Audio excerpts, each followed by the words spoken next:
দেখো, আমরা ম্যাগনেটিজম করছিলাম, মনে করো। দেখো, তো তার মধ্যে আজকে ধ্যান দিয়ে শুনবে। আমি তোমাদের বলেছিলাম, ধরো এই একটা বার ম্যাগনেট, এই একটা কি ম্যাগনেট, এটা হচ্ছে বার ম্যাগনেট। আচ্ছা, আজকে ম্যাগনেটিজমের না ক্লাস নাম্বার 4। অলরেডি 3টা ক্লাস হয়ে গেছে, তোমরা জানো। আজকে হচ্ছে ক্লাস নাম্বার 4। তো এই হচ্ছে একটা বার ম্যাগনেট, অর্থাৎ দ্বন্দ্ব চুম্বক। তো চুম্বকের ক্ষেত্রে দুটা পোল থাকে, তোমরা জানো। একটা হচ্ছে নর্থ পোল, আর একটা রয়েছে কিন্তু সাউথ পোল। একটা নর্থ পোল, আর একটা রয়েছে সাউথ পোল। তো কতগুলা ইমাজিনারি লাইন আমরা কল্পনা করি, যে লাইনগুলি নর্থ পোল থেকে বেরিয়ে সাউথ পোলের দিকে যায়, সাউথ পোলে গিয়ে আবার এই দিকটাতে চলে আসবে। ব্যাপারটা এইরকম। তো প্রথমত বলি যে চুম্বক বলরেখা, এগুলাকে কি বলা হয়? চুম্বক বলরেখা বলা হয়। চুম্বক বলরেখা, যা অলরেডি আমরা প্রিভিয়াস ক্লাসে আলোচনা কিন্তু করে ফেলেছি চুম্বক বলরেখা সম্পর্কে। তো এটাকে বলা হয় ম্যাগনেটিক, ইংরেজিতে যদি আমরা বলি ম্যাগনেটিক ফিল্ড লাইন, অর্থাৎ চুম্বক বলরেখা বলা হয়। ম্যাগনেটিক ফিল্ড লাইন বা চুম্বক বলরেখা বলা হয়ে থাকে। ব্যাপার হচ্ছে এরকম যে যদি আমি এইরকমটা নিই, কিরকম নেই, ধরো এটা নর্থ পোল, এ একটা চুম্বক, এটা আমি নিলাম হচ্ছে সাউথ পোল, এটা নিলাম হচ্ছে নর্থ পোল। ঠিক একইরকম ভাবে এখানে আরেকটা আমি দ্বন্দ্ব চুম্বক নিলাম, যে দ্বন্দ্ব চুম্বকের এটা নিলাম হচ্ছে নর্থ পোল, এটা নিলাম হচ্ছে সাউথ পোল। তো আমি কি বলেছিলাম, চুম্বক বলরেখা অলওয়েজ নর্থ টু সাউথের দিকে যায়। তার নর্থ থেকে শুরু করে সাউথের দিকে এইভাবে চুম্বক বলরেখাগুলি কিন্তু যাবে। চুম্বক বলরেখাগুলি কিন্তু এইভাবে যাবে, এইভাবে চুম্বক বলরেখাগুলি যাবে। এই একটা বিষয়কে লক্ষ্য করো, চুম্বক বলরেখাগুলি কেমন করে গেল। আর আরেকটা বিষয় আমি তোমাদের বলি, পার্টিকুলার একটা ম্যাগনেটের ক্ষেত্রে যদি বলি, এটার ক্ষেত্রে ধ্যান দিয়ে দেখো, নর্থ পোল, এটা সাউথ পোল। এক্ষেত্রে যেটা হবে, এখান থেকে চুম্বক বলরেখা এরম করে বেরিয়ে যাবে, গিয়ে সাউথে, এই যে সাউথ পোলের দিকে ঢুকবে, আবার এরম করে বেরিয়ে যাবে, এরম করে বেরিয়ে যাবে। এই দিকটা তো ঠিক তাই হবে।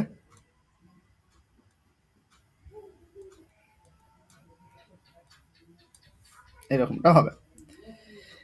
আমার বক্তব্য হচ্ছে এই পার্টটাকে ঠিকঠাক করে অবজার্ভ করো। কোন পার্টটাকে? এই পার্টটাকে ঠিকঠাক অবজার্ভ করো।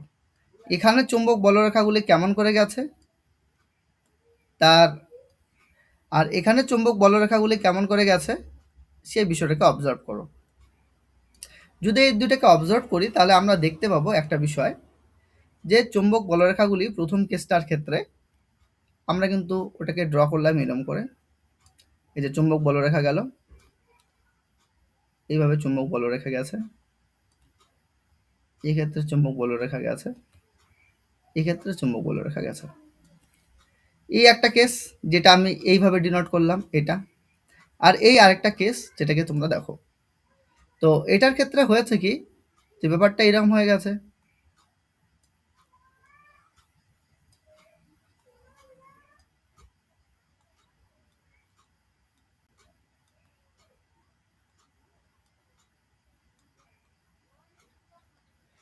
তো তোমরা একটা যে এইটা বা আরেকভাবে আমি বিষয়টাকে বোঝানোর জন্য আরেকটা ছবি ড্র করছি, যাতে তোমাদের বুঝতে সুবিধা হয়।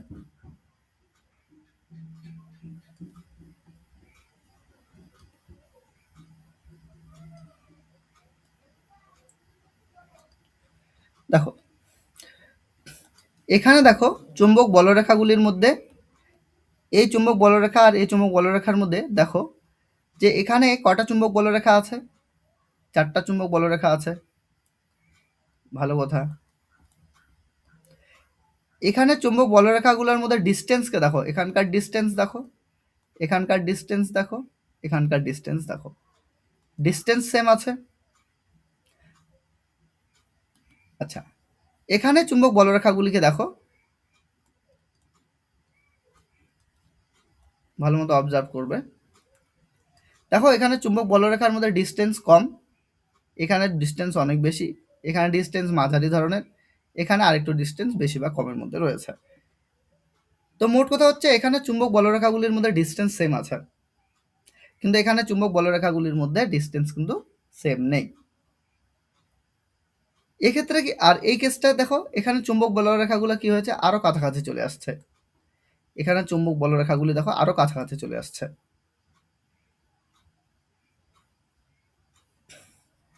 তো যেখানে চুম্বক বলরেখার ক্ষেত্রে, যেখানে চুম্বক বলরেখার ক্ষেত্রে চুম্বক বলরেখাগুলি কাছাকাছি থাকবে, মানে যেখানে চুম্বক বলরেখাগুলি কাছাকাছি থাকবে সেখানে চুম্বক বলরেখার ঘনত্বটা কি হবে, বেশি হবে। তার মানে এই পজিশনে এখানে যেহেতু চুম্বক বলরেখাগুলি কাছাকাছি আছে, কাজে এখানে চুম্বক বলরেখার যে ঘনত্ব সেই ঘনত্বটা কি বেশি। এখানে কি হয়ে গেল, চুম্বক বলরেখার চুম্বক বলরেখার ঘনত্ব বেশি। কিন্তু এখানে দেখো একই সংখ্যক চুম্বক বলরেখা থাকলেও যেহেতু অনেকটা জায়গা জুড়ে আছে, কাজেই এখানে চুম্বক বলরেখার ঘনত্ব কিন্তু কম, এখানে ঘনত্ব কম। মনে রাখবে যেখানে চুম্বক বলরেখার ঘনত্ব বেশি সেই জায়গায় চুম্বকের পাওয়ারও বেশি, সেই চুম্বক তত বেশি শক্তিশালী হয়। কাজেই এখানকার যে চুম্বক ক্ষেত্রটা হবে সেই চুম্বক ক্ষেত্রটা অনেক বেশি শক্তিশালী হবে, এখানকার যে চুম্বক ক্ষেত্র তৈরি হবে সেটা কম শক্তিশালী হবে। কিন্তু এই কেসে দেখো এখানে এখানে যদি দেখো এখানে চুম্বক বলরেখাগুলি যে ঘনত্বে আছে এখানেও কিন্তু চুম্বক বলরেখার ঘনত্বটা কিন্তু সেম আছে। তো কাজেই এই দুই জায়গাতে কি হবে, চুম্বক যে ক্ষেত্রটা হবে, চুম্বকের যে পাওয়ার হবে, চুম্বকের যে ক্ষমতা হবে, চুম্বক ক্ষেত্রটা কিন্তু সেম হবে। এখন আমরা চুম্বক ক্ষেত্রকে প্রকাশ করি বি দ্বারা। চুম্বক ক্ষেত্র প্রকাশ করা হয় বি দিয়ে। তো তার জন্য আমি বলছি এখানকার চুম্বক ক্ষেত্রটা হচ্ছে বি1, এখানকার চুম্বক ক্ষেত্রকে আমি বললাম বি2। ঠিক একই রকমভাবে এখানকার চুম্বক ক্ষেত্রকে আমি বললাম বি1, এখানকার চুম্বক ক্ষেত্রকে আমি বললাম বি2। ধ্যান দিয়ে দেখো এই দুই জায়গার মধ্যে চুম্বক ক্ষেত্রের মধ্যে এই বি1 বি2 এই দুই ধরনের চুম্বক ক্ষেত্রকে তুমি যদি দেখো তার মধ্যে প্রত্যেক কেসে তুমি পাবে চুম্বক বলরেখার ঘনত্বটা সেম আছে। এখানে চুম্বক বলরেখার ঘনত্ব যা আছে এখানকার চুম্বক বলরেখার ঘনত্ব কিন্তু তাই আছে। কাজেই এখানকার চুম্বকের পাওয়ার অর্থাৎ চুম্বক ক্ষেত্র আর এখানকার চুম্বক ক্ষেত্রের ভ্যালু কিন্তু কি হয়ে যাবে, সেম হয়ে যাবে। আর এই কেসটা যদি দেখি এক্ষেত্রে কিন্তু এখানে চুম্বক বলরেখার ঘনত্ব কম আছে, তার জন্য এই চুম্বক ক্ষেত্রে পাওয়ার কম হবে। আর এই ক্ষেত্রে তুমি যদি দেখো চুম্বক বলরেখাগুলি কাছাকাছি আছে অর্থাৎ ঘনত্বটা বেশি, তার জন্য এখানকার চুম্বক ক্ষেত্রের কিন্তু পাওয়ারটা বেশি হবে, অর্থাৎ এখানকার চুম্বক ক্ষেত্রটা বেশি শক্তিশালী হবে। তো এক্ষেত্রে এই রেজাল্টটা আমরা পাচ্ছি। ব্যাপারটা কিরকম হলো, ব্যাপারটা এরকম হলো, যদি চুম্বক বলরেখার মধ্যে পাওয়ারটা সেম থাকে কখন থাকবে, যখন ঘনত্বটা সেম থাকবে, বরাবরই সেম থাকবে। তো এই ধরনের চুম্বক ক্ষেত্রকে বলা হবে, এই ধরনের চুম্বক ক্ষেত্রকে বলা হবে সুষম চুম্বক ক্ষেত্র। কি বলা হবে, সুষম চুম্বক ক্ষেত্র। এই ধরনের চুম্বক ক্ষেত্রকে বলা হবে সুষম চুম্বক ক্ষেত্র, সুষম চুম্বক ক্ষেত্র। আর এর ক্ষেত্রে দেখতে পাচ্ছ যে চুম্বক ক্ষেত্রের ঘনত্ব কম বেশি হচ্ছে, অর্থাৎ বলরেখার সংখ্যার কম বেশি হচ্ছে, ঘনত্বটা কম হচ্ছে, কোথাও বেশি হচ্ছে, সেই অনুযায়ী চুম্বক ক্ষেত্রটাও আলাদা আলাদা হচ্ছে।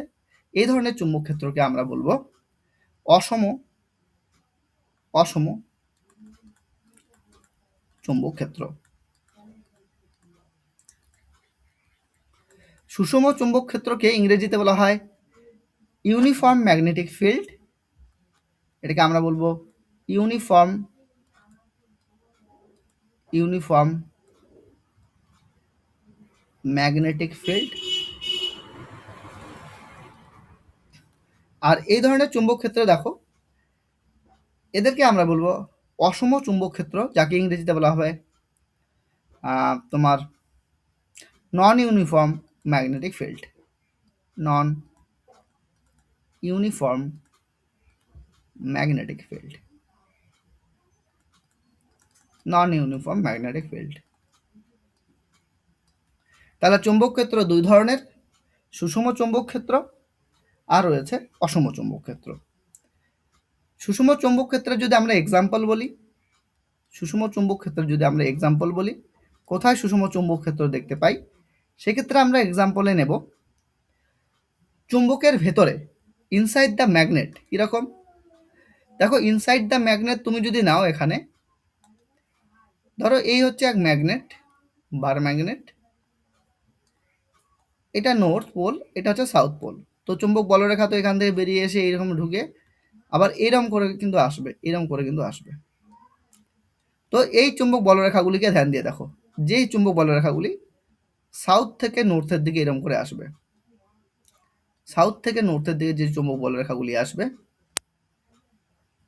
এখানে যে চুম্বক ক্ষেত্রটা তৈরি হবে, অর্থাৎ চুম্বকের ভিতরে যে চুম্বক ক্ষেত্রটা তৈরি হবে, এই চুম্বক ক্ষেত্রটা কিন্তু সুষম চুম্বক ক্ষেত্রের একটা এক্সাম্পল, ইউনিফর্ম ম্যাগনেটিক ফিল্ডের এক্সাম্পল, ম্যাগনেটিক ফিল্ডের এক্সাম্পল। তাহলে সুষম চুম্বক ক্ষেত্রের যদি আমরা এক্সাম্পল দিই, সেক্ষেত্রে আমাদের সুষম চুম্বক ক্ষেত্রের একটা এক্সাম্পল হয়ে যাচ্ছে ইনসাইড দি ম্যাগনেট, অর্থাৎ ইনসাইড ইনসাইড ইনসাইড দি হবে ইনসাইড, কেন ইনসাইড দি ম্যাগনেট, অর্থাৎ ম্যাগনেটের ভিতরে, চুম্বকের ভিতরে যে ক্ষেত্রটা হয়, চুম্বক ক্ষেত্রটা হয়, সেটা হচ্ছে তোমার সুষম চুম্বক ক্ষেত্রের এক্সাম্পল। এর আগের দিন আমি তোমাদের পড়িয়েছিলাম সলিনয়েড, মনে করে দেখো, সলিনয়েড বিষয়টা কিন্তু এর আগের দিন তোমাদের আমি পড়িয়েছিলাম। এই সলিনয়েডে কি বলেছিলাম, সলিনয়েডের ক্ষেত্রে তোমাকে নিতে লাগবে একটা তামার দ্বন্দ্ব বা কাঁচা লোহার দ্বন্দ্ব নাও, কাঁচা লোহার নাও, নেওয়ার পরে এর চারপাশে তুমি তামার তার পেঁচাচ্ছ এরকম করে, তখন এটাকে আমি কি বলেছিলাম, তখন এটা যেটা তৈরি হলো এটাকে বলা হয় সলিনয়েড, এটাকে বলা হয় সলিনয়েড, সলিনয়েড বলা হয়। এই সলিনয়েডের ক্ষেত্রেও যদি আমরা দেখি, সলিনয়েডের ক্ষেত্রে যদি এটা নর্থ মেরু হয়, এটা যদি সাউথ মেরু হয়, সেক্ষেত্রে কিন্তু আমরা চুম্বক ক্ষেত্রকে কীরকম পাবো, সুষম চুম্বক ক্ষেত্র কিন্তু আমরা এখানেও কিন্তু পাবো। এক্ষেত্রে আমরা যে এক্সাম্পলটা পাবো, সেটা কিন্তু আমরা দেখতে পাবো যে চুম্বক বলরেখাগুলি কিন্তু সুষম চুম্বক ক্ষেত্র এখানে তৈরি করবে। তো মোট কথা হচ্ছে, এখানে আমরা দুটো এক্সাম্পল মনে রাখবো, এক তো হচ্ছে ইনসাইড দি ম্যাগনেট, দুই নম্বর যে এক্সাম্পলটা মনে রাখবো ইনসাইড দি সলিনয়েড, ইনসাইড দি সলিনয়েড, ইনসাইড দি সলিনয়েড। তাহলে সলিনয়েডের ভেতরে আমরা সুষম চুম্বক ক্ষেত্র পাবো, আর হচ্ছে ইনসাইড দি ম্যাগনেট, ম্যাগনেটের ভেতরে আমরা সুষম চুম্বক ক্ষেত্র পাবো। প্রশ্ন হচ্ছে তাহলে অসম চুম্বক ক্ষেত্রের এক্সাম্পল কি হবে, অসম চুম্বক ক্ষেত্র আমরা কোথায় পাবো? দেখো, অসম চুম্বক ক্ষেত্রের এক্সাম্পল হচ্ছে তোমাদের এই যে আউটসাইড দি ম্যাগনেট, এইটা হচ্ছে অসম চুম্বক ক্ষেত্রের এক্সাম্পল। এটা কোথায়, ম্যাগনেটের ভেতরে নাকি ম্যাগনেটের বাইরে? ম্যাগনেটের বাইরে। তো আউটসাইড দি ম্যাগনেট, এখানে যদি এক্সাম্পল তুমি বলো, সেক্ষেত্রে তোমার উত্তর হয়ে যাবে আউটসাইড দি ম্যাগনেট, আউটসাইড দি ম্যাগনেট, আউটসাইড দি ম্যাগনেট। অর্থাৎ ম্যাগনেটের বাইরে তুমি যে চুম্বক ক্ষেত্রটা পাবে, সেটা অসম চুম্বক ক্ষেত্র পাবে, আর ম্যাগনেটের ভেতরে যে চুম্বক ক্ষেত্র পাবে, সেটা সুষম চুম্বক ক্ষেত্র পাবে। সলিনয়েডের ভেতরে যে চুম্বক ক্ষেত্রটা তৈরি হবে, সেটাও কিন্তু সুষম চুম্বক ক্ষেত্র হবে। তাহলে চুম্বক ক্ষেত্রের সুষম অসম বিষয়টা আমাদের কাছে পরিষ্কার হয়ে গেল। এবার ধ্যান দিয়ে দেখো, ধরো এখানে আমি সুষম চুম্বক ক্ষেত্র নিচ্ছি, এই একটা সুষম চুম্বক ক্ষেত্র, অর্থাৎ ঘনত্বটা অলওয়েজ সেম আছে, আমার আঁকতে এদিক ওদিক হয়ে যাচ্ছে, কিন্তু তোমরা এটা সুষম চুম্বক ক্ষেত্রে ধরে নেবে।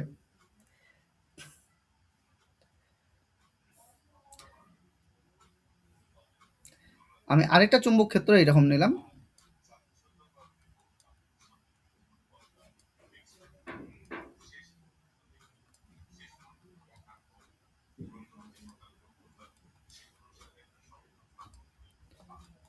এরকম একটা নিলাম।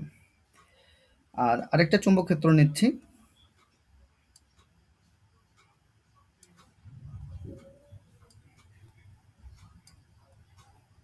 এর সুষম চুম্বক ক্ষেত্র নিলাম। তো সুষম চুম্বক ক্ষেত্র আর কিছু না, মানে চুম্বক বলরেখাগুলির ঘনত্ব সবসময় কি থাকবে? সেম থাকবে। তাহলে এখানে চুম্বক বলরেখার ঘনত্ব, এখানকার চুম্বক বলরেখার ঘনত্ব সেম। এটা হচ্ছে সুষম চুম্বক ক্ষেত্র, ইউনিফর্ম ম্যাগনেটিক ফিল্ড। আর এগুলা কি নিয়েছি? এগুলা নিয়েছে হচ্ছে চুম্বক বলরেখা, অর্থাৎ ম্যাগনেটিক ফিল্ড লাইন। এগুলা কি নিয়েছি? ম্যাগনেটিক ফিল্ড লাইন নিয়েছি। কি ধরনের field line? Uniform magnetic field line. Uniform অর্থাৎ সুষম চুম্বক বলরেখা, uniform magnetic field line, field line, সুষম চুম্বক বলরেখা নেওয়া হয়েছে। তো তিনটা কেসে তাই, এখানেও তাই নেওয়া হচ্ছে, এখানেও তাই, এখানেও তাই। এবার তোমরা একটা জিনিসকে ভালো মতো বোঝো। আমি এখানে একটা ধরো ক্ষেত্র নিলাম, তবে ক্ষেত্রটা কেমন নিচ্ছি? ক্ষেত্রটা নিচ্ছে হচ্ছে সার্কুলার। এই ক্ষেত্রটা নিলাম হচ্ছে সার্কুলার। এই একটা ক্ষেত্র নিলাম, এই একটা এরিয়া নিলাম, সেই এরিয়াটা কেমন নিলাম? এই এরিয়াটা নিলাম হচ্ছে সার্কুলার, একটা সার্কুলার এরিয়া নিলাম, এটা সার্কুলার এরিয়া নিয়েছি। তো এটাকে তুমি অনেকটা এরম ভাবো যে চাকা হিসাবে ভাবো, হুইল হিসাবে ভাবো, হুইল। তো হুইলের ক্ষেত্রে, চাকার ক্ষেত্রে একটা এক্সেল থাকে কিনা? এই এক্সেল থাকবে কিনা? তো এক্সেলটা এরম করে থাকবে, তো এক্সেলটা এরম করে থাকবে, তার চারপাশে চাকাটা ঘুরবে। তো এক্সেলের যে অভিমুখটা, এক্সেলের যে অভিমুখটা, এটাকে বলা হবে অক্ষ। এটাকে কি বলছি আমি? এটাকে আমি বলছি অক্ষ। এবার আমি কি করলাম? ঠিক একই রকমভাবে এখানে একটা এরিয়া কল্পনা করলাম, এখানে একটা এরিয়া কল্পনা করলাম। তো এই এরিয়াটা আমি এমন করে কল্পনা করলাম, এই এরিয়াটা এখানে আমি কল্পনা করলাম, মানে মোট কথা এটাই আমি এখানে পুট করে দিলাম। তো এটার ক্ষেত্রে এক্সেল এটা হবে। তো এক্সেল যদি এটা হয়, অর্থাৎ অ্যাক্সিস যদি এটা হয়, অক্ষ যদি হয়, তাহলে অক্ষটা এইদিকে হবে, এইদিকে হবে, এটা অক্ষটা এই দিকটা হবে, এটা হচ্ছে অক্ষটা এই দিকটা হবে। ঠিক, যদি আমি এখানে এই চুম্বক ক্ষেত্রের মধ্যে বসাই, যদি এই অঙ্কটা করে নিই, ভালো করে আঁকি।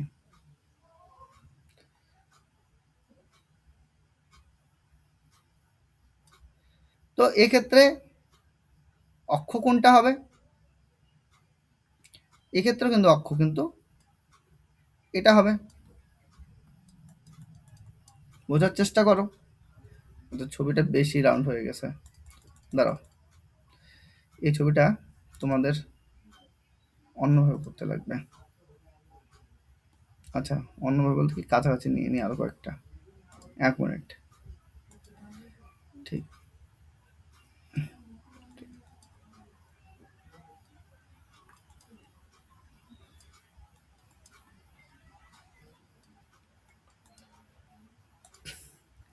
আচ্ছা, এখানে এবার নিয়ে নিই।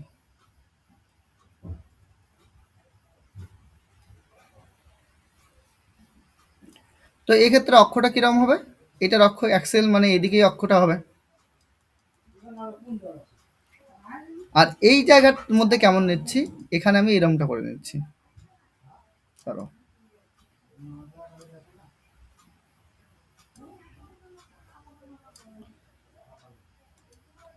এখানে আমি এরম করে নিলাম।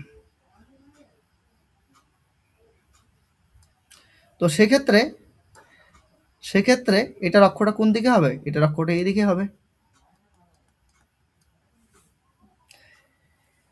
এবার ভালো করে দেখবে, এটা হচ্ছে কার অক্ষ? এই লুপটার অক্ষ হচ্ছে এটা, এটা হচ্ছে লুপ। এটাকে আমরা কি বলছি? এটাকে আমরা বলছি লুপ, এটা একটা লুপ। এই লুপটার অক্ষ হচ্ছে এটা, বা এটাকে একটা লুপ বা ক্ষেত্র বলো, এটাকে একটা ক্ষেত্র বলো, লুপ বা ক্ষেত্র। এই ক্ষেত্রটার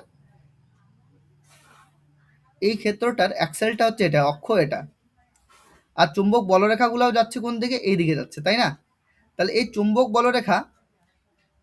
বলরেখা আর অ্যাক্সেলের মধ্যে কোনটা কত? চুম্বক বলরেখা ওইদিকে যাচ্ছে, চুম্বক বলরেখা ওইদিকে যাচ্ছে, আর এক্সেলটাও কিন্তু এই দিকটাতেই, চুম্বক বলরেখা ওইদিকে যাচ্ছে আর এক্সেলটা কিন্তু এইদিকে যাচ্ছে। তো কাজে এদের মধ্যে যে অ্যাঙ্গেলটা তৈরি হলো সেই অ্যাঙ্গেলটা হচ্ছে 0 ডিগ্রি। কিন্তু এই কেসটার ক্ষেত্রে তুমি যদি দেখো এক্সেলটা চলে গেছে এরকম করে, কিন্তু চুম্বক বলরেখাগুলি গেছে ঠিক এই অভিমুখে। তাহলে এদের মধ্যে যে অ্যাঙ্গেলটা তৈরি হয়েছে, এই অ্যাঙ্গেলটা হচ্ছে 90 ডিগ্রি, এই অ্যাঙ্গেলটা হচ্ছে 90 ডিগ্রি। ঠিক একইরকমভাবে এখানে দেখো এক্সেলটা চলে গেছে কোন দিকে, এক্সেলটা চলে গেছে এরম করে গেছে, কিন্তু কিন্তু চুম্বক বলরেখাগুলি গেছে এরম করে। তাহলে এদের মধ্যে কোণ, আরেকটা কোণ তৈরি হয়েছে, এই কোণটাকে আমি বললাম হচ্ছে থিটা কোণ, এই কোণটাকে আমি বললাম হচ্ছে থিটা কোণ। ব্যাপারটা কীরকম? ব্যাপারটা এইরকম যে ধরো চুম্বক বলরেখা এরম করে যাচ্ছে, চুম্বক বলরেখা এরম করে যাচ্ছে, অর্থাৎ সুষম চুম্বক বলরেখা এরম করে যাচ্ছে। এই সুষম চুম্বক বলরেখার মধ্যে তুমি এখানে একটা লুপ কল্পনা করলে, তাহলে এই লুপের মধ্য দিয়ে কতগুলি চুম্বক বলরেখা পাস করেছে? যদি আমরা দেখি এই লুপের মধ্য দিয়ে চুম্বক বলরেখা পাস করেছে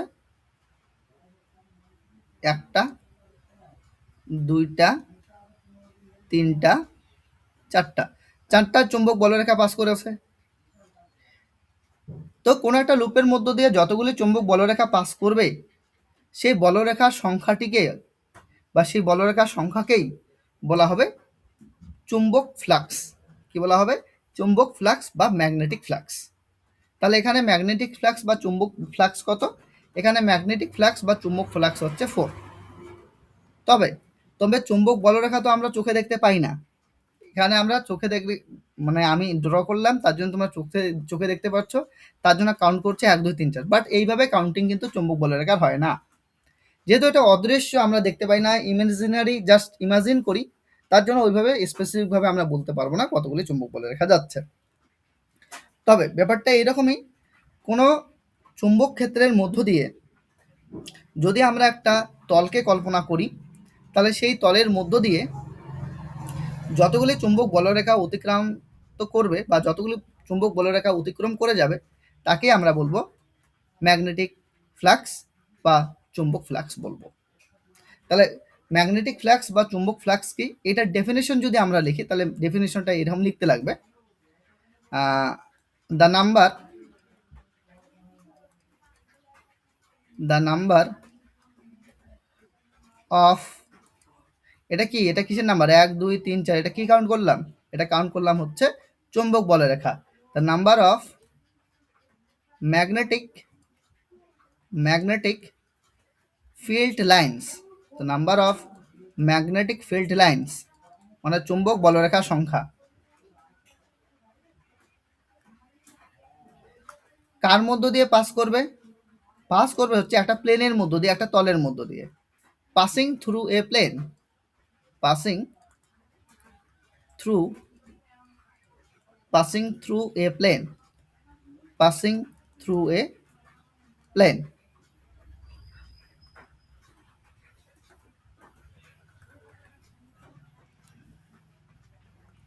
তাহলে সেটাকে আমরা কি বলবো?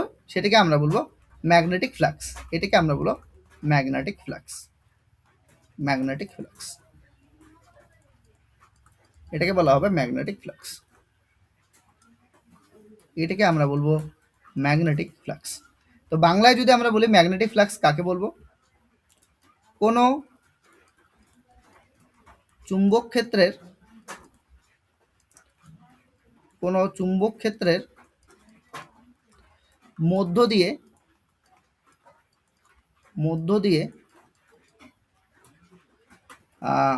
অতিক্রান্ত, কোনো চুম্বক ক্ষেত্রের মধ্য দিয়ে অতিক্রান্ত চুম্বক বলরেখার সংখ্যাকে চুম্বক বলরেখার সংখ্যাকে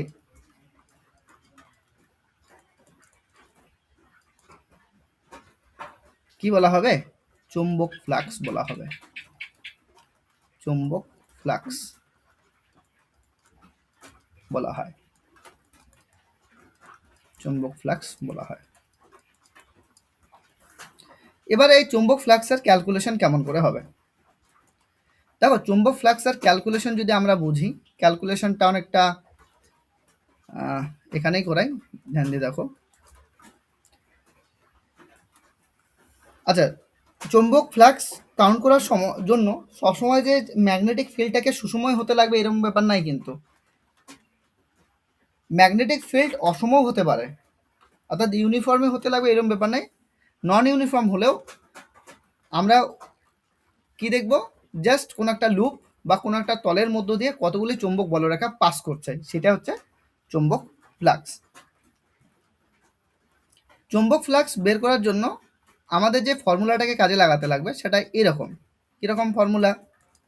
ব্যাপারটা হচ্ছে এইরকম, ধ্যান দিয়ে দেখো। এখানে চুম্বক বলরেখার দিক কোন দিকে? এটা হচ্ছে চুম্বক বলরেখার দিক, এটাকে আমরা বি বলছি, বি চুম্বক। আর এটা হচ্ছে অক্ষের দিক, এটা হচ্ছে অক্ষের দিক, অর্থাৎ এই এরিয়াটার দিক, এই ক্ষেত্রফলটার দিক, এটাকে আমরা এ বলছি। তো এই বি আর এর মাঝখানে যে অ্যাঙ্গেলটাই, এই অ্যাঙ্গেলটাকে আমরা কি বললাম? থিটা বললাম। তো আর আমি ছবি আঁকছি না, ব্যাপারটা জাস্ট তোমরা বুঝতে পেরেছো যে ব্যাপারটা এরকম। যদি যদি আমি এটাকে আমি চুম্বক বলরেখার দিক বলি, আর এটাকে যদি আমি অক্ষের দিক বলি, তাহলে তাদের মাঝখানে কি তৈরি হয়েছে? কোণ তৈরি হয়েছে। তাদের মাঝে কোণ তৈরি হয়েছে। তো এক্ষেত্রে চুম্বক ফ্লাক্সের মান কত হবে? চুম্বক ফ্লাক্সকে ফাই দিয়ে ডিনোট করা হয়। এটা কোন সিম্বল? এই সিম্বলটা হচ্ছে ফাই সিম্বল। এটা ফাই সিম্বল। চুম্বক ফ্লাক্সকে ডিনোট করার জন্য ফাই সিম্বলকে ব্যবহার করা হয়। তো magnetic flux, magnetic flux, magnetic flux এটাকে কি দিয়ে ডিনোট করা হয়? এটাকে ফাই দিয়ে ডিনোট করা হয়। তো যাই হোক, magnetic flux phi equal to এটা হবে বি ডট এ ভেক্টর আর বি ভেক্টরের ডট। এবার তোমরা বলবে কোথা থেকে ভেক্টর আসলো? ব্যাপারটাকে তোমরা আপাতত এইরকমের জানো, এটা হচ্ছে চুম্বক ক্ষেত্র, এটা হচ্ছে এরিয়া, এদের মধ্যে যে ডট প্রোডাক্ট হয়, মানে ডট গুণ হয়, সেই ডট গুণ করেই আমরা ম্যাগনেটিক ফ্লাক্স বের করে থাকি। তো এটা যখন তোমাদের আমি ভেক্টর পড়াবো, ভেক্টর কিছুটা তোমাদের পড়াতে লাগবে, এই ভেক্টর পড়ানোর সময় বিষয়টা তোমাদের বোঝাবো আমি। আপাতত এইভাবে দেখো। তো যখনই ব্যাপারটাকে মনে রাখবে, ধরো এক্স আর ওয়াই ডট এইভাবে হবে না, তখন এটাকে ক্যালকুলেট করলে এটা একটা ফর্মুলা আছে। ফর্মুলাটা কি? X Y cos theta, X Y cos theta. সেই অনুযায়ী এখানে রেজাল্ট আসবে কি? B A cos theta, B A cos theta. এই ফর্মুলা দিয়ে কি বের করা হয়? এই ফর্মুলা দিয়ে কিন্তু বের করা হয় চুম্বক ফ্লাক্স। যেখানে বি কি? যেখানে বি হচ্ছে তোমার চুম্বক ক্ষেত্র, এ হচ্ছে ক্ষেত্রফল, বি হচ্ছে চুম্বক ক্ষেত্র, চুম্বক ক্ষেত্র, এ হচ্ছে তোমার ক্ষেত্রফল, এ হচ্ছে তোমার ক্ষেত্রফল, আর থিটা হচ্ছে চুম্বক ক্ষেত্র, চুম্বক ক্ষেত্র আর ক্ষেত্রফলের মধ্যবর্তী কোণ। চুম্বক ক্ষেত্র আর অক্ষের মধ্যবর্তী কোণ, চুম্বক ক্ষেত্র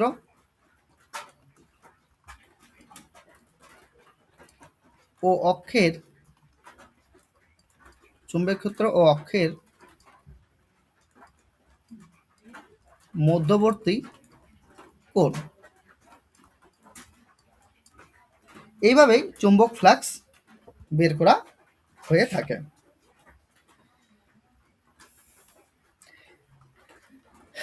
দেখো, আমরা পড়েছিলাম যে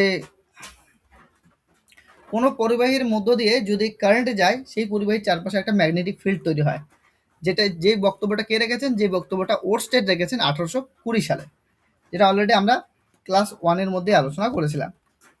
এখন একটা জিনিসকে ভালো মতো দেখবে, বিষয়টাকে বোঝার চেষ্টা করবে। ধরো আমি এখানে একটা চুম্বক নিচ্ছি,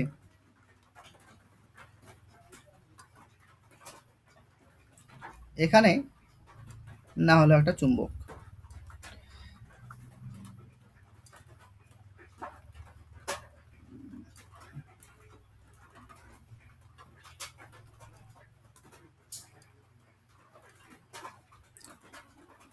এটা নর্থ পোল, এটা হচ্ছে সাউথ পোল। এখানে আরেকটা চুম্বক না হচ্ছে,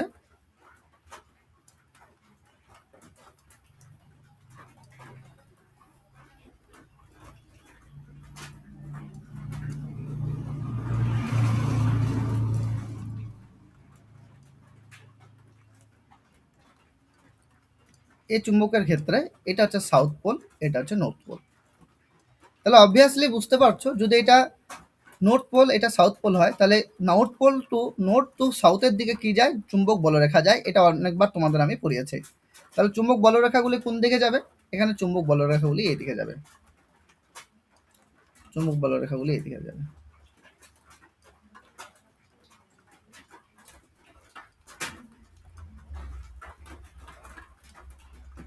এই দিক থেকে এদিকে যাচ্ছে, চুম্বক বলরেখাগুলি এদিকে যাচ্ছে। এবার কি করলাম, এখানে একটা লুপ নিলাম, একটা ক্ষেত্রফল নিলাম, যেটা একটু আগে আমরা করলাম। তো এখানে আমরা নিচ্ছি একটা লুপ বা ক্ষেত্রফল। ধরো এই হচ্ছে ভাই লুপ বা ক্ষেত্রফল, এই একটা লুপ নিলাম, এই একটা আমরা লুপ নিয়ে নিলাম, লুপটা এরকমটা নিলাম, লুপটা এরকমটা নিলাম।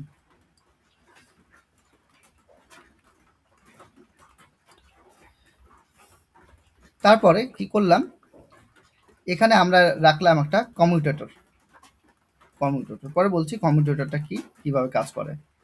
কমিউটেটর রাখলাম, তারপর এর মধ্য দিয়ে এইটা হচ্ছে অক্ষ, এটা নিয়ে নিলাম হচ্ছে অক্ষ, অ্যাক্সিস। তো এখানে চুম্বক বলরেখার দিকে এরকম, অক্ষের দিকে এরকম। তো এদের মাঝখানে কি তৈরি হচ্ছে, একটা কোণ তৈরি হচ্ছে, যে কোণটা হচ্ছে থিটা। একটু আগে তাই পড়ালাম যে চুম্বক বলরেখা আর অ্যাক্সেল এর মধ্যে আমরা কি নেব, অক্ষরেখা। এবার এটাকে আমি রোটেট করছি এই দিকটাতে, এই দিকটাতে আমি রোটেট করব, মানে ঘোরাবো, এটাকে আমি ঘোরাবো।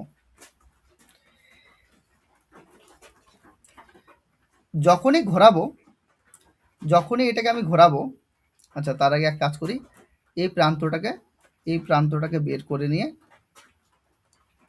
আমি এখানে একটা গ্যালভ্যানোমিটার লাগিয়ে দিই, বা অ্যামমিটার লাগিয়ে দিলাম, বা গ্যালভ্যানোমিটার লাগিয়ে দিলাম। তার সাথে এদিকে আমি একটা কানেক্ট করে রাখলাম, উপস্থিত একটা বাল্ব কানেক্ট করে রাখি, উপস্থিত এর সাথে একটা হোল্ডারের সাথে একটা বাল্ব কানেক্ট করে রেখে দিই।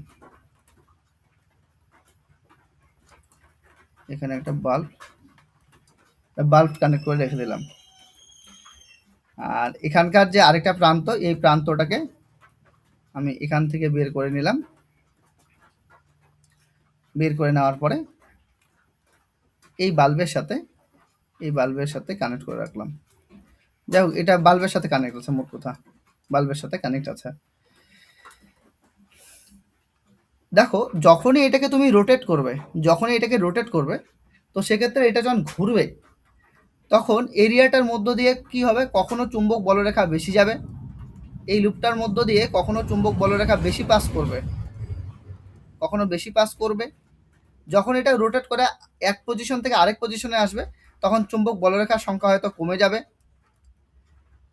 কখনো আবার চুম্বক বলরেখার সংখ্যা আবার বেড়ে যাবে, আবার কখনো চুম্বক বলরেখার সংখ্যা একই আসবে। অর্থাৎ প্রতি মুহূর্ত এখানে চুম্বক বলরেখার সংখ্যাটা কিন্তু চেঞ্জ হবে, এক। দ্বিতীয়ত হচ্ছে এই অ্যাঙ্গেলটা চেঞ্জ হবে, এই অ্যাঙ্গেলটা প্রতি মুহূর্তে চেঞ্জ হতে থাকবে। তো অ্যাঙ্গেল চেঞ্জ হচ্ছে, চুম্বক বলরেখার সংখ্যা চেঞ্জ হচ্ছে। তো এক কথায় আমরা বলতে পারি এখানে ম্যাগনেটিক ফ্লাক্সটা চেঞ্জ হচ্ছে।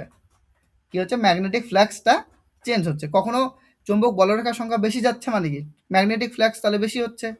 কখনো চুম্বক বলরেখা কম পাস করছে, তার মানে কি ম্যাগনেটিক ফ্লাক্স কম হচ্ছে। কখনো চুম্বক বলরেখা কি হচ্ছে, পূর্বের মতনই থাকছে, তাহলে ম্যাগনেটিক ফ্লাক্স কিন্তু সেম থাকছে। মোট কথা চৌম্বক ফ্লাক্স চেঞ্জ হচ্ছে বা ম্যাগনেটিক ফ্লাক্স চেঞ্জ হচ্ছে।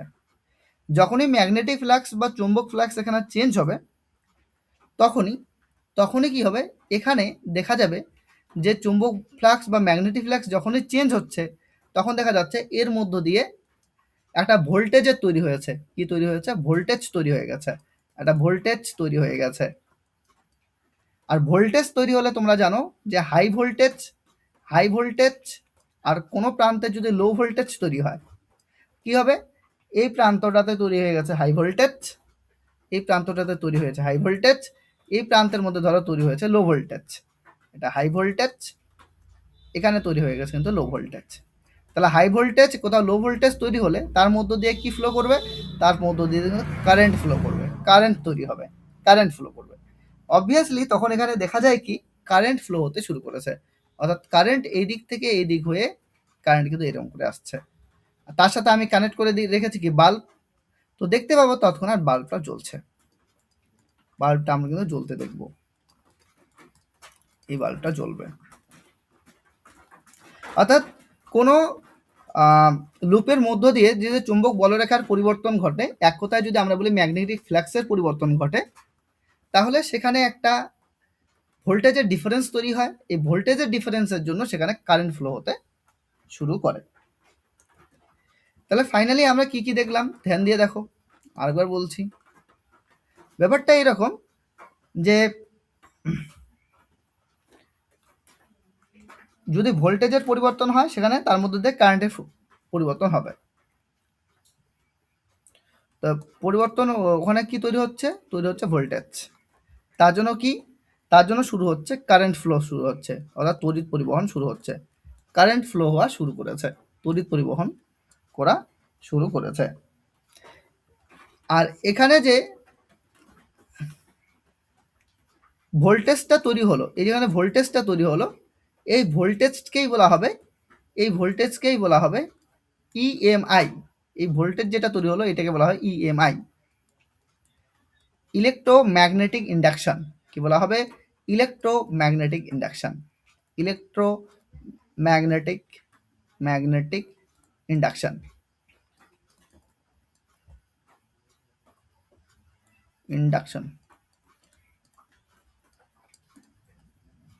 তড়িৎ চুম্বক আবেশ, চুম্বক আবেশ বা তড়িৎ চুম্বক আবেশ বলা হবে, ইলেকট্রোম্যাগনেটিক ইন্ডাকশন এটাকে বলা হবে। তো ফাইনালি আমরা যে বিষয়টা দেখলাম সেই বিষয়টা হচ্ছে যদি চুম্বক ফ্লাক্সের পরিবর্তন ঘটে কোনো লুপের মধ্য দিয়ে তাহলে সেখানে কি তৈরি হবে, সেখানে ইএমআই বা ইলেকট্রোম্যাগনেটিক ইন্ডাকশন তৈরি হবে।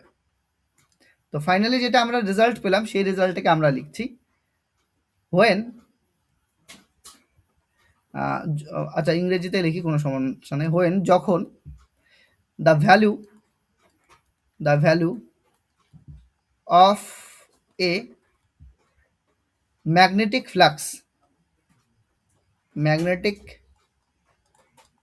ফ্লাক্স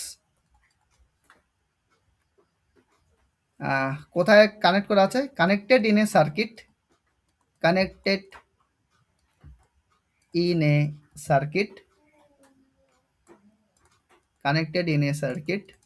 ব্যাপারটা সার্কিট কেন বললাম ধ্যান দিয়ে দেখো, এখানে আমি কি করেছি বাল্বের সাথে কানেক্ট করে দিয়েছি, আবার এই লুপটাকে পুরো কমপ্লিট করে দিয়ে অর্থাৎ একটা কমপ্লিট সার্কিট তৈরি করেছি, একটা ওপেন সার্কিট হয় একটা ক্লোজ সার্কিট হয়, এখানে পুরো সার্কিটটাকে আমি ক্লোজড বানিয়েছি। দেখো বাল্ব কানেক্ট করেছি, এর সাথে ওয়্যার দিয়ে এইভাবে ফুল কমপ্লিট করে রেখেছি সার্কিটটা। অর্থাৎ এই ম্যাগনেটিক ফ্লাক্সটা যে পাস করছে কার মধ্য দিয়ে, এই ম্যাগনেটিক ফ্লাক্সটা কিন্তু পাস করছে সার্কিটের মধ্য দিয়ে। যে লুপটা নিয়েছি সেই লুপটা কেমন টাইপের লুপ, সার্কিট টাইপের লুপ নিয়েছে। Magnetic flux connected in a circuit is changed, মানে যখন তুমি ম্যাগনেটিক ফ্লাক্সের কি ঘটাবে, পরিবর্তন ঘটাবে, তখন সেখানে কি তৈরি হবে, তখন সেখানে ইএমআই তৈরি হবে। ইএমআই মানে ইলেকট্রো মোটিভ ফোর্স তৈরি হবে, and electromagnetic force electromagnetic force, যেটাকে আমরা বাংলায় বলবো তড়িৎ চালক বল। হ্যাঁ, তড়িৎ চালক বল, তড়িৎ চালক বল, তড়িৎ চালক বল কি হবে, মানে যেটা তড়িৎ চালক বলতে কিছু না, আমি বললাম না ভোল্টেজ তৈরি হবে, হাই ভোল্টেজ লো ভোল্টেজ, সেটাকেই নাম দেওয়া হচ্ছে ইলেকট্রোম্যাগনেটিক ফোর্স, কিছুই না। এটাকে নাম দেওয়া হচ্ছে ইলেকট্রোম্যাগনেটিক ফোর্স, কোনটা এই হাই ভোল্টেজ তৈরি হচ্ছে, লো ভোল্টেজ তৈরি হচ্ছে, যার কারণে তার মধ্য দিয়ে কারেন্ট ফ্লো হচ্ছে, এটাকে বলা হচ্ছে ইলেকট্রোম্যাগনেটিক ফোর্স বা তড়িৎ চালক বল। কি হবে, জেনারেট হবে, is generated, is generated in it, in generated, generated in it, এটার মধ্যে একটা তড়িৎ চালক বলের তৈরি হবে। তো এই যে বিষয়টা কিছু না, সিম্পল ভাবে ভেবে নাও যে কোনো সার্কিট যদি আমরা এরকম করে বানিয়ে রাখি, তার মধ্যে যদি ম্যাগনেটিক ফ্লাক্সের পরিবর্তন ঘটাতে পারি, তাহলে কি হবে, সেখানে তড়িৎ চালক বলের আবিষ্ট হবে। তড়িৎ চালক বল আবিষ্ট হওয়া মানে কিছুই না, ওর মধ্য দিয়ে কারেন্ট যেতে শুরু করবে, ওর মধ্য দিয়ে কি যেতে শুরু করবে, কারেন্ট যেতে শুরু করবে।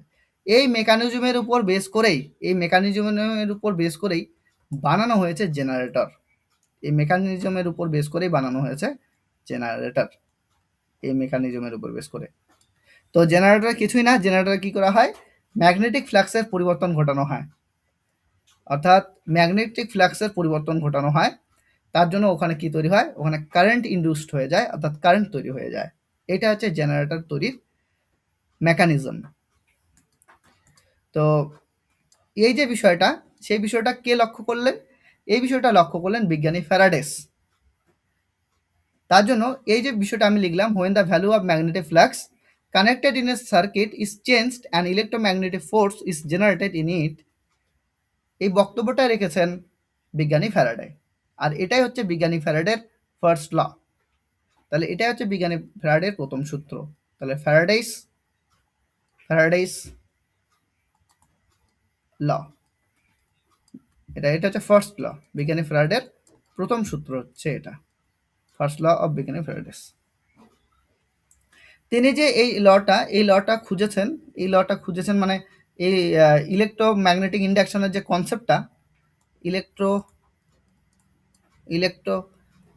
আচ্ছা, ইলেকট্রোমোটিভ ফোর্স আর ইলেকট্রোম্যাগনেটিক ইন্ডাকশন অনেক সময় এক একটা বলছি, তো ও ব্যাপার ওই একই বলতে কি, ওখানে কি তৈরি হবে, হাই ভোল্টেজ লো ভোল্টেজের তৈরি হবে, যার জন্য তার মধ্যে দিয়ে কারেন্ট যাবে, মানে এক এক বই এক একভাবে লেখা আছে, তো আমিও এক এক সময় এক একটা বলছি, কিন্তু ওই ব্যাপার ওইটাই। তো ইলেকট্রোম্যাগনেটিক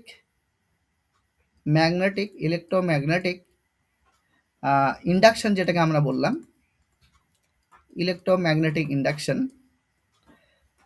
কত সালে তিনি দেখেছেন, 1831 সালে এটা তৈরি করেছেন ইলেকট্রোম্যাগনেটিক ইন্ডাকশন। তো আমরা কি পেলাম, আমরা যেটা পেলাম ফাই ইকুয়াল টু, আচ্ছা দেখো, তাহলে এবার বিষয়টা কি বুঝলে, যে বিষয়টা এরকম হলো যে যদি আমরা কার পরিবর্তন ঘটাই, ফ্লাক্সের পরিবর্তন ঘটাই, তার মধ্যে দিয়ে কারেন্ট ফ্লো করবে। প্রশ্ন হচ্ছে এবার কি পরিমাণ কারেন্ট ফ্লো হবে, অর্থাৎ প্রশ্ন হচ্ছে কি পরিমাণ তড়িৎচালক বল তৈরি হবে, মানে ইলেকট্রোম্যাগনেটিক ফোর্স তো তৈরি হবে বললাম,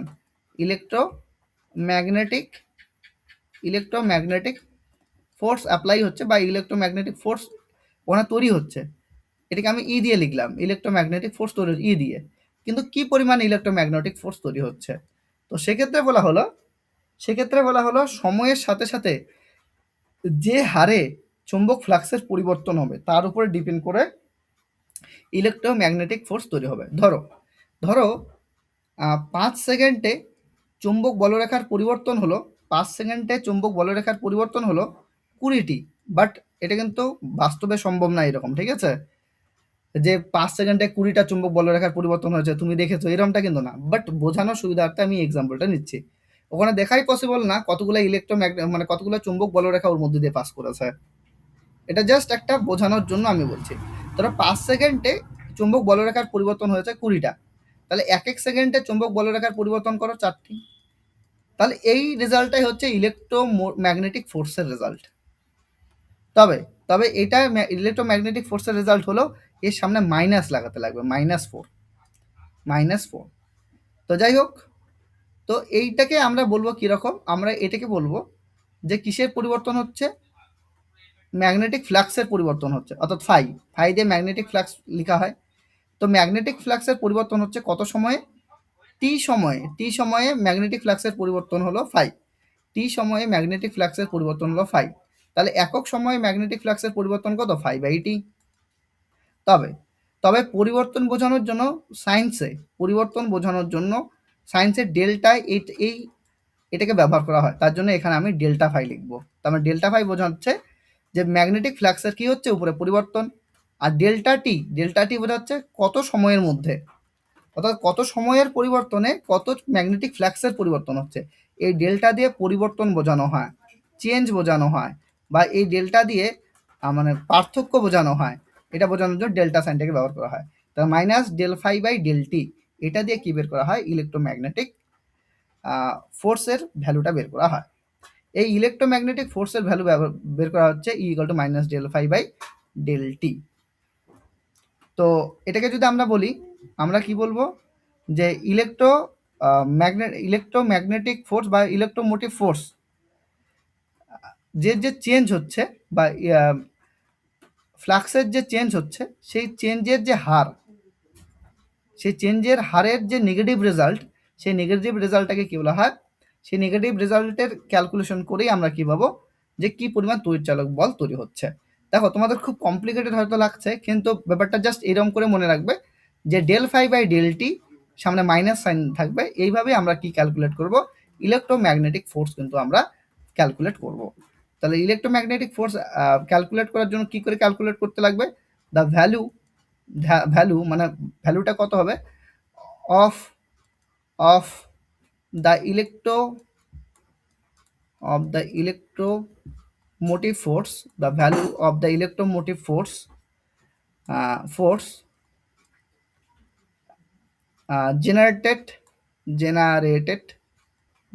generated কত হবে, is equal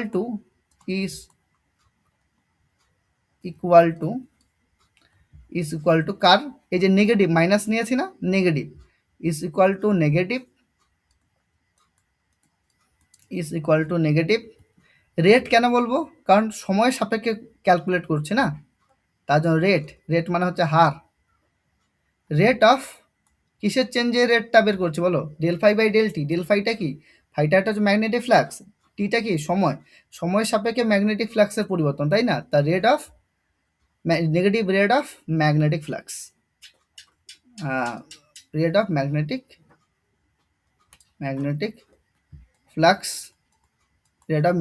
ফ্লাক্স চেঞ্জ।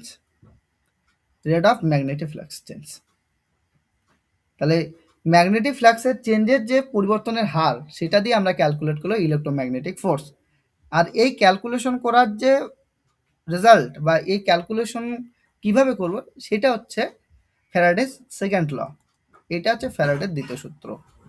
তাহলে ফ্যারাডের প্রথম সূত্র থেকে কি জানা যায়, ফ্যারাডের প্রথম সূত্রটা বলে যে যদি ম্যাগনেটিক ফ্লাক্সের পরিবর্তন করা হয়, তাহলে কি হবে, তড়িৎ চালক বল আবিষ্ট হবে, অর্থাৎ ওর মধ্য দিয়ে কারেন্ট যাবে। 2 নম্বর বললো যে কি পরিমাণ তড়িৎ চালক বল আবিষ্ট হবে, অর্থাৎ কি পরিমাণ তড়িৎ চালক বল আবিষ্ট হবে, তার ফর্মুলা হচ্ছে -del⁵/del⁡, এইটাই বলেছিলেন। তো এই গেল ফ্যারাডের প্রথম সূত্র আর দ্বিতীয় সূত্র। এবার ব্যাপারটা হচ্ছে যে এখানে আমি কয়টা লুপ ব্যবহার করেছি, এখানে আমি লুপ ব্যবহার করেছি একটা, এখানে কয়টা লুপ ব্যবহার করেছি, একটা, এই যে জাস্ট একটা লুপ। এরকমও হতে পারে আমি এখানে আরও লুপ ব্যবহার করতে পারি, একটা কেন, আরও লুপ ব্যবহার করতে পারি, এখানে আরও লুপ ব্যবহার করতে, তাহলে 2টা ব্যবহার করতে পারি, এখানে আমি আরও লুপ ব্যবহার করতে পারি, 3টা লুপ ব্যবহার করতে পারি, মানে এখানে যতগুলো লুপ ব্যবহার করবো তার উপরে ডিপেন্ড করে আমাদের ফর্মুলাটা আসবে। তো আমি এই যে ফর্মুলাটা লিখলাম, সেটা পার্টিকুলার একটা লুপ ব্যবহার করার জন্য, যদি আমি এখানে এনটা লুপ ব্যবহার করতাম, কতগুলো লুপ ব্যবহার করতাম, এনটা, এন এর ভ্যালু 2 হতে পারে, 3 হতে পারে, 1000 হতে পারে, যা কিছু হতে পারে। তো মোট কথা হচ্ছে এখানে সেক্ষেত্রে আমাদের এন লিখতে লাগবে। তো ইলেকট্রোম্যাগনেটিক ফোর্স বা ইলেকট্রোমোটিভ ফোর্স বের করার জন্য আমাদের যে ফর্মুলাটা লাগবে, সেটা হচ্ছে E equal to minus N del phi del T. এই ডেল এনটা কি? এনটা হচ্ছে number of loops, number of লুপের সংখ্যা হচ্ছে এটা।